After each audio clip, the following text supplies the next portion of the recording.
Мен бұл фильмні көрмедім. Илдар мені жақында кетірмеді съемкаларға.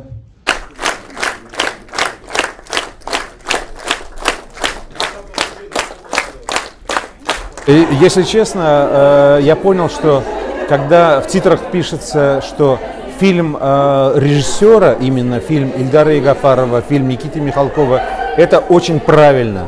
То есть материал настолько сильно перерабатывается, потому что накладывается вот эта удивительная атмосфера, кинематографическая атмосфера кадра, дыхание кадра, которое драматург, сценарист никогда сам прочувствовать и передать не может. Поэтому я попал в другой мир, я понимал, что это основа, это мой сценарий.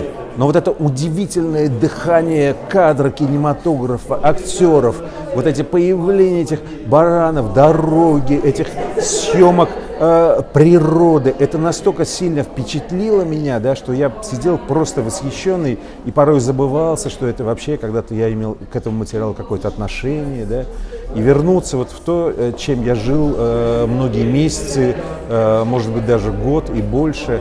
Это было для меня, конечно, потрясением, как возвращение в какую-то первую любовь, как возвращение в детство, в юность. Вот эти ощущения, они для меня были просто потрясающими сегодня.